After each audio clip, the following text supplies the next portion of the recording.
सभी छात्रों को मेरा बहुत बहुत नमस्कार, प्रणाम। आप सभी स्वस्थ रहें, खुश रहें, अच्छे रहें, सीखते रहें। तो आज की वर्कशीट में हमें जो आपकी आज की वर्कशीट है वो 33 नंबर है, कक्षा 9 है आपकी। दिनांक यानी तिथि यानी तारीख है 18/9/2020 और यहाँ आपको अपना नाम लिखना है, यहाँ कक्षा अध्यापक का नाम लिखना है। तो आज का जो हमारा विषय है व्याकरण में वो है अलंकार। तो अलंकार किसे कहते हैं ये हमें समझना है। अलंकार का मतलब है अलम जमा कार। अलम मतलब शोभा, कार मतलब करने वाला यानी कि शोभा बढ़ाने वाला। तो अलंकार का अर्थ ही आभूषण, गहना या जेवर होता है। लेकिन हम यहाँ अलंकार की जो बात कर रहे हैं तो अलंकार का यहाँ प्रयोग जो होगा वो कविता के संदर्भ में होगा, यानी कि गद्य और पद्य। यानी कि अलंकार आपका कहानियों में भी प्रयोग हो सकता है, कविताओं में भी। लेकिन प्राचीन समय में देखें तो ये प्रयोग केवल कविताओं के संदर्भ में होता था। जितनी भी व्याकरण सम्मत चीज़ें प्रयोग की जाती थी वो काव्य के संदर्भ में की जाती थी। लेकिन अब ऐसा नहीं है। अब हम गद्य और पद्य यानी कि कविता, कहानी, उपन्यास सभी में अलंकारों का प्रयोग हो सकता है। जो वाक्य सुंदर हो गया तो समझिए उसमें अलंकार भी हो गया। तो आज हम समझें अलंकार, अलंकार की परिभाषा। तो आइए हम शुरू करते हैं आपकी दी हुई वर्कशीट से।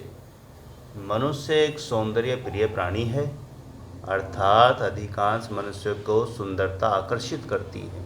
आपको भी करती है। कोई भी सुंदर चीज़ दिखेगी आपका मन करेगा। दुकान में जाते हैं, कपड़े देखते हैं, खिलौने हैं, चॉकलेट है, तमाम चीज़ें हैं, क्योंकि उनकी बनावट चीज़ें इतनी सुंदर हैं कि आपको सहज ही आकर्षित कर लेती है। उसकी इसी प्रवृत्ति ने अलंकारों को जन्म दिया है।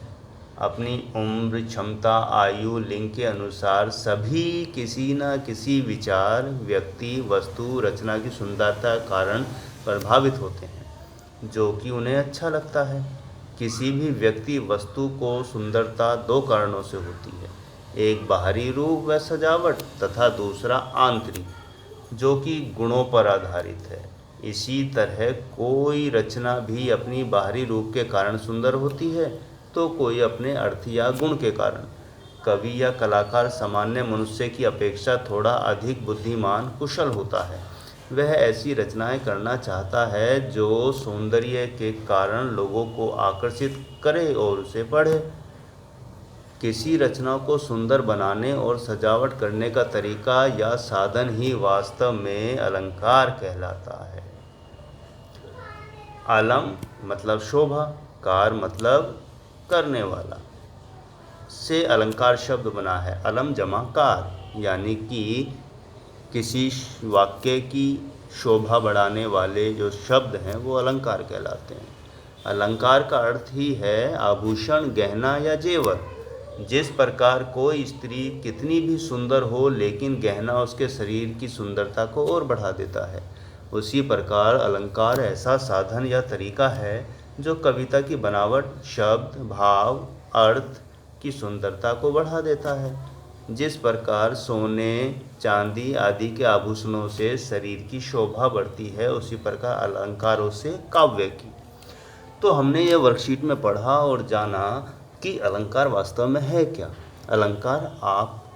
अलंकार अगर हम कविता या कहानी के संदर्भ में बात करें, मुख्य रूप से कविताओं के संदर्भ में बात होती है अलंकारों की, जो कि अलंकारों की यानी कि कविता की शोभा बढ़ाता है।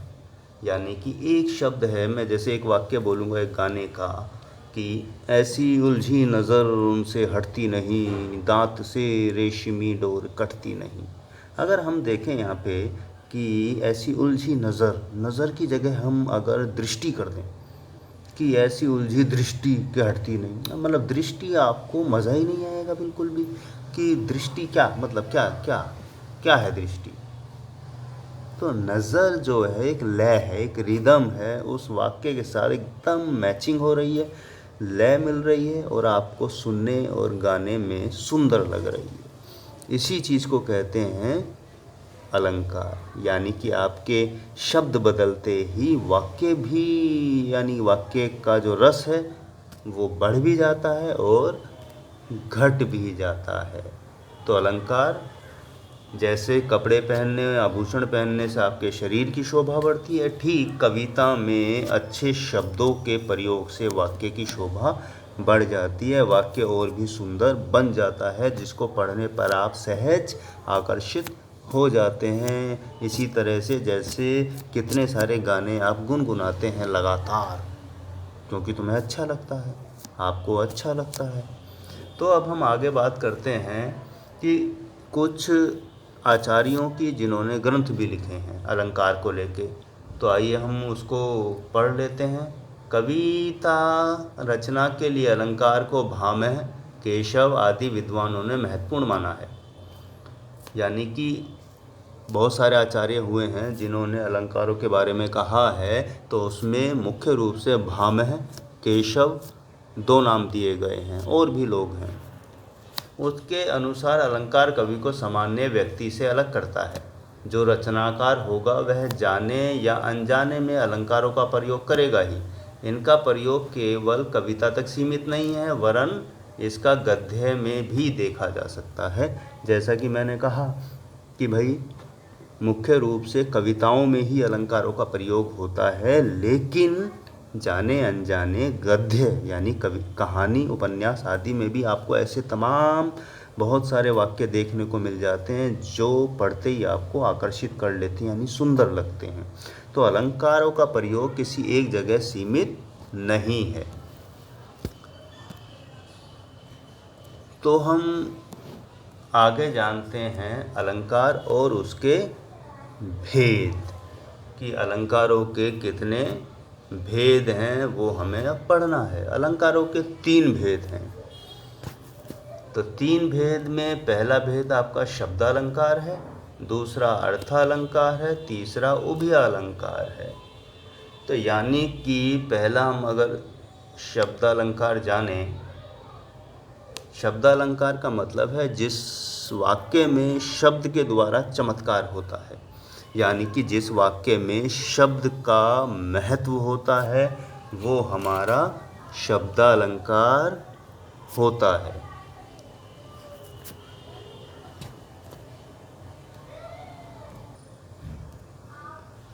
अब यहाँ पे हम बात को समझें। जैसे ये दिया हुआ है आपका, यह 2 शब्दों से मिलकर बना है शब्द अलंकार, यानी शब्द जमा अलंकार। इसमें कविता की सुंदरता शब्द पर आधारित होती है, अर्थात शब्द के बदल देने पर अलंकार सौंदर्य चमत्कार नष्ट हो जाता है। जैसे कि मैंने आपको उदाहरण भी दिया था, एक नज़र शब्द है और नज़र की जगह जैसे ही हमने दृष्टि प्रयोग किया तो आपको लगा कुछ मज़ा नहीं आ रहा है। तो यहाँ वाक्य में जो शब्द प्रयोग होगा लय की दृष्टि से होगा, यानी कि जो आपको सुंदर लगे, बढ़िया लगे। जैसे किसी काव्य पंक्ति में पानी शब्द है तो उसके स्थान पर जल रख देने पर यदि सौंदर्य नष्ट हो जाए तो यह शब्दालंकार की पहचान है। शब्द के 2 रूप होते हैं, ध्वनि जो सुनाई पड़ता है और अर्थ जो समझ में आता है। ध्वनि के आधार पर शब्दालंकार बनता है। इस अलंकार में वर्ण या शब्दों की लयात्मकता या संगीतात्मकता होती है, अर्थात चमत्कार नहीं। शब्दालंकार का आधार वर्ण, शब्द और वाक्य होते हैं।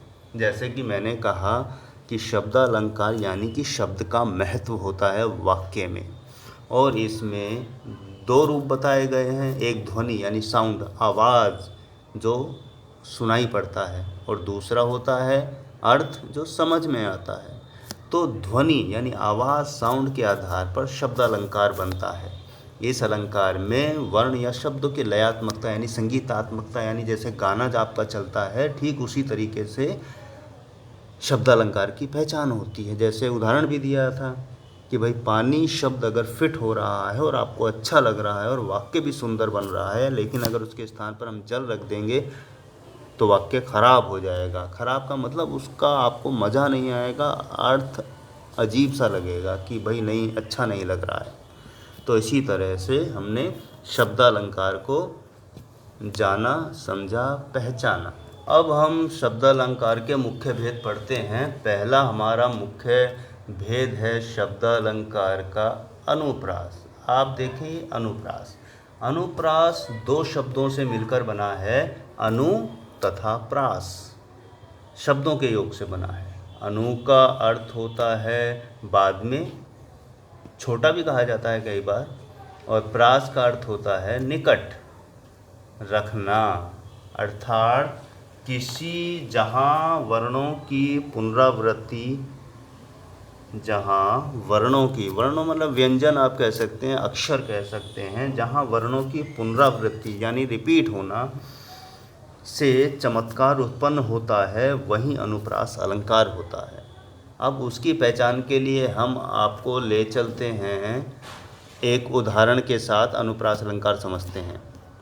ठीक है, तो आइए अब अनुप्रास अलंकार के उदाहरण से हम अनुप्रास अलंकार को समझते हैं। तो पहले नंबर पे हमारा एक उदाहरण है, कल कानन कुंडल मोर पखा। अब आप यहाँ देखें किस वर्ण की आवृत्ति ज़्यादा हो रही है, का अक्षर की आवृत्ति बार बार हो रही है कि कान में कुंडल है, माथे पे मोर है, गले में बनमाला है, कन कानन कुंडल मोर पखा।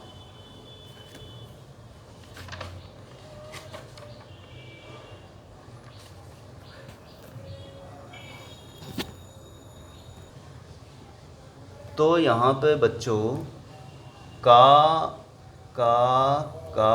की ध्वनि यानी कि वर्ण व्यंजन की आवृत्ति पुनरावृत्ति बार बार होने के कारण यहाँ पर अनुप्रास अलंकार है। ये एक छोटी सी पहचान है, जहाँ अक्षर शुरू में रिपीट हो जाए या अंत का अक्षर रिपीट हो जाए यानी उसकी पुनरावृत्ति हो जाए, तो वहाँ आसानी से आप पहचान सकते हैं कि यह अनुप्रास अलंकार है। दूसरा उदाहरण हमारा है, छोरटी है, गोरटी है या चोरटी अहीर की।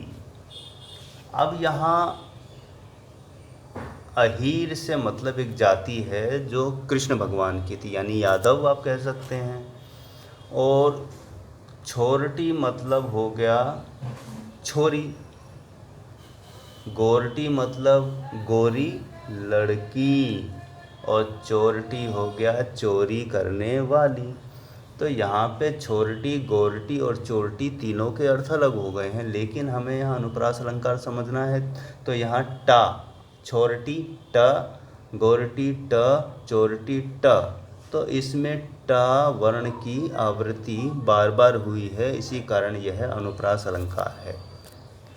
अब तीसरा हम देखें, कंकन किंकनी नुपुर धुनी सुनी। तो यहाँ पर देखिए आप का धुनी सुनी, तो जो वर्ण की और ध्वनि यानी साउंड आवाज़ की आवृत्ति बार बार हो रही है, उसी कारण यहाँ भी अनुप्रास अलंकार है।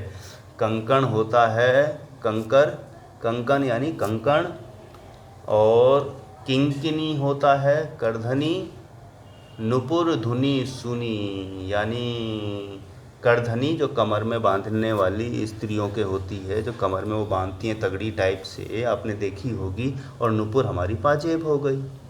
तो यहाँ पे का धुनी सुनी के कारण अनुप्रास अलंकार है। अब हमारा चौथा उदाहरण है, मुदित महीपति मंदिर आए, सेवक सचिव सुमंत बुलाए।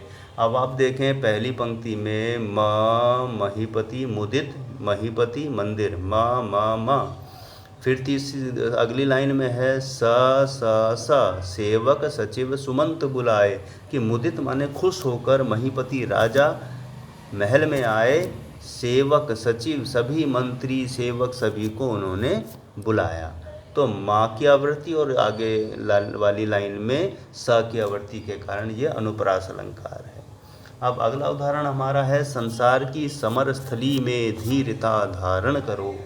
तो यहाँ संसार, सा, धीरता धारण, तो यहाँ सा, फिर यहाँ धा, फिर धा। तो यहाँ सा और धा की वर्ण की आवृत्ति के कारण यहाँ पर अनुप्रास अलंकार है। अब अगला हमारा देखें, चारु चंद्र की चंचल किरणें खेल रही थी जल थल में। तो अब यहाँ पर जो है चा की ध्वनि यानी आवृत्ति बार बार हो रही है, इसी कारण से यहाँ पर अनुप्रास अलंकार है। तो अब आप अनुप्रास अलंकार समझ गए होंगे कि जहाँ किसी भी वर्ण की आवृत्ति शुरू में या शब्द के अंत में समान रूप से